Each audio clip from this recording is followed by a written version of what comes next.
All right, guys, books episode 1.5. The Sneetches by No, by the our listener hasn't earned that. Okay, then this gets left on the cutting room floor. This is just for you two then. The Sneetches is by Dr. Seuss. And my brother is wild, like nonverbal autistic, but it is like that is like one of his like things that we watch like ad nauseum. Like I can do all of A Bug's Life on repeat, which is useful because it is the like pure communist Pixar movie.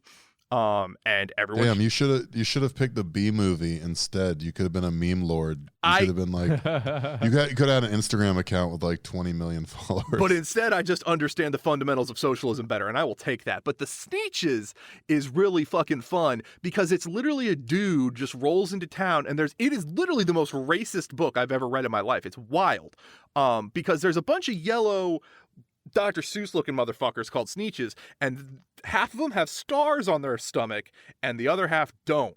And the half that don't get Jim Crowed. And then this grifter boy comes to town named Sylvester McMonkey McBean, and he makes a machine that puts stars on the other one's bellies, and now no one can tell each other apart, and it's everyone's got stars. Now stars are meaningless. Now now he comes up with a machine that takes stars off people's bellies, so now the other star people get them off. Now that's the cool thing. And he runs them around in circles until he has all of their money, and then leaves town. And that's how you grift fuckers from the left.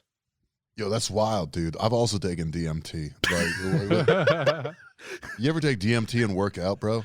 It's no. Fucking. It puts you in a new perspective. Puts you in frame of mind. Jamie, pull up DMT cardio. God. I'm just saying, Dr. Seuss, noted guy that made really bad propaganda cartoons, also did some cool shit with weird yellow people and man, that seems weird to call them yellow people after all the bad Asian cartoons he did. It almost seems like adding weird as a prefix was superfluous in terms of your problematic comment. You gotta see a picture of everyone look up a picture of a Sneetch and you know what I'm talking about. Like I can't describe them. They're not humanoid. Like they fall, I don't know where they fall in the monster manual, but it's not humanoid. You're just making this more problematic and not less. God damn it. All right. Those yellow people aren't even humans. They're not. They're Sneetches. They're their own thing.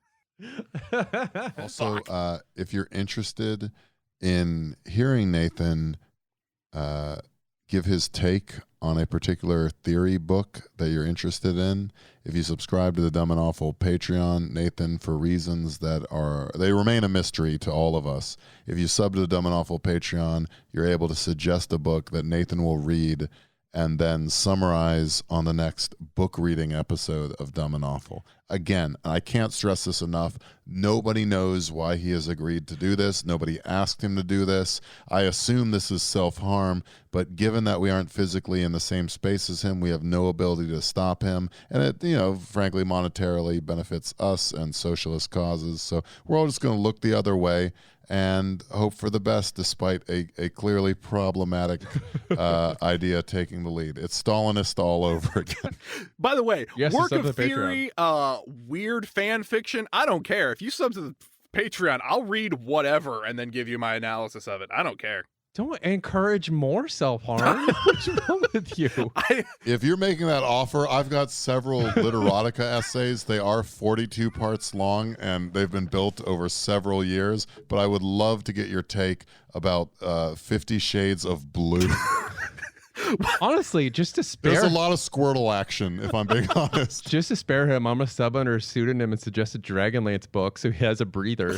If you own Nathan from Marx Madness by subbing to the Dumb and Awful Patreon and saying War of the Twins, I want a metatextual analysis of Karaman's Freudian dynamic with Raceland as he goes from a red to black mage, not only will I thank you, respect you for the rest of my life, and kiss you on the lips, I'll make you an ad. You can just be on this podcast as much as you want. Because you know what?